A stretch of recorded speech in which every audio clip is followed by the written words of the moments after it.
Assalamualaikum warahmatullahi wabarakatuh. Perkenalkan, saya Ahmad Arif Kurniawan. Saya seorang mahasiswa yang sedang menempuh pendidikan di Universitas Islam Negeri Sunan Kalijaga atau biasa disingkat UIN-Suka. Nah, saya menempuh pendidikan di program studi Magister Sejarah Kebudayaan Islam Fakultas Adab dan Ilmu Budaya. Baik, di kesempatan kali ini atau di video ini saya akan menjelaskan beberapa situs-situs internet yang bisa diakses untuk mencari sumber-sumber berbahasa Belanda. Nah, di situs-situs tersebut menyediakan arsip-arsip, naskah dan sebagainya yang berbahasa Belanda. Oke, terima kasih. Mari kita langsung ke videonya.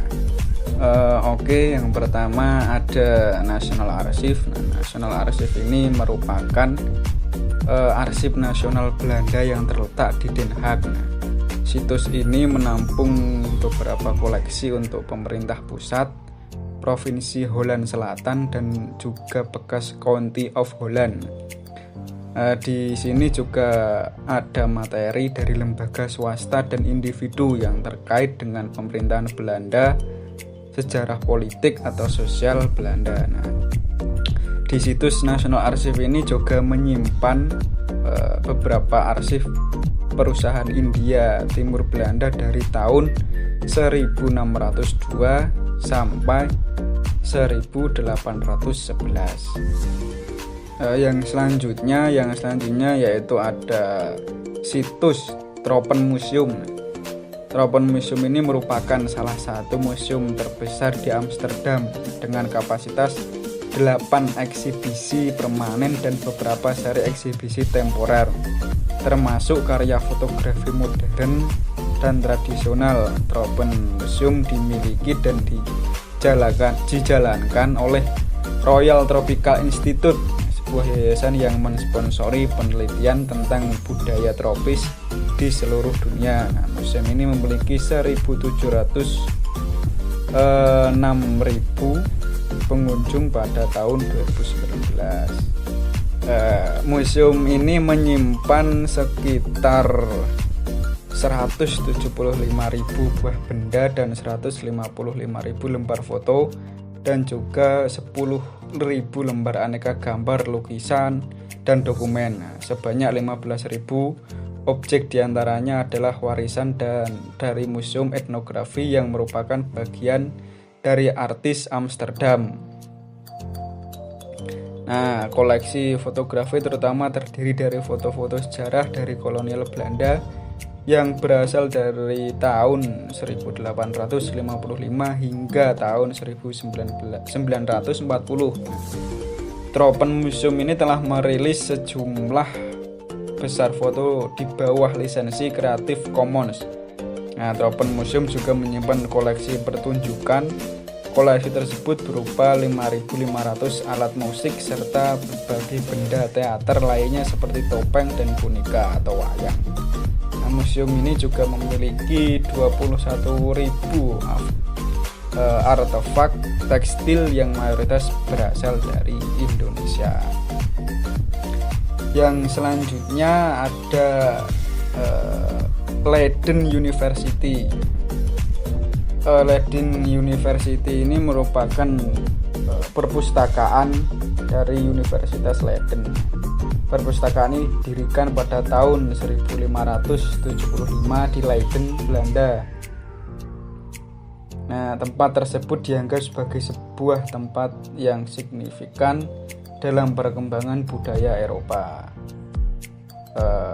Di sini juga ada banyak sekali koleksi-koleksi, terutama yang bisa kita cari saat kolonial Belanda di Indonesia. Nah, tentu saja kalau teman-teman ingin langsung melihat perpustakaan ini, bisa langsung mengunjungi perpustakaan di Belanda tersebut di Leiden.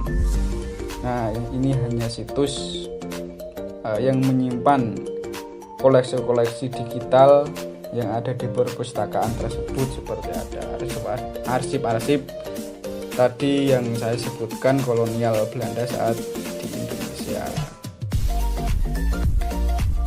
Selanjutnya ini adalah Rijksmuseum. Rijksmuseum ini merupakan sebuah museum nasional Belanda yang didedikasikan untuk seni dan sejarah di Amsterdam. Museum ini terletak di Museum Square di wilayah Amsterdam Selatan, dekat dengan Museum Van Gogh, Museum Stedelijk Amsterdam, dan Concertgebouw. Tentu saja di sini seperti situs-situs yang sebelumnya, di sini juga menyediakan terdiri dari 1 juta objek dan didedikasikan untuk seni, kerajinan, dan sejarah dari tahun 1200 hingga 2000. Ada sekitar 8.000 benda saat ini dipasang di museum. Nah, kalau untuk ingin melihat langsung bisa datang ke Belanda. Ini hanya situs digital. Ya, nah yang selanjutnya ini merupakan situs developer. Nah, menurut saya kalau teman-teman, kalau saya mencari situs-situs mencari arsip-arsip atau sumber-sumber naskah-naskah kolonial Belanda, yang paling lengkap menurut saya ada di developer. Kalau digital ya, kalau kita membicarakan digital paling banyak ada di developer, karena developer ini situs web yang menyediakan teks lengkap, surat kabar, buku, jurnal, dan lembaran berita radio sejarah berbahasa Belanda yang didigitalisasikan. Nah, developer ini dapat diakses secara gratis, termasuk antaranya 1 juta halaman surat kabar, 180.000 buku, dan 1,5 juta lembar jurnal. Nah, untuk bisa diakses secara gratis secara digital ya. Baik, terima kasih kepada teman-teman yang telah menyaksikan video tersebut. Walaupun videonya kurang baik dan kurang maksimal, semoga bermanfaat. Sekian, terima kasih dari saya. Wassalamualaikum warahmatullahi wabarakatuh.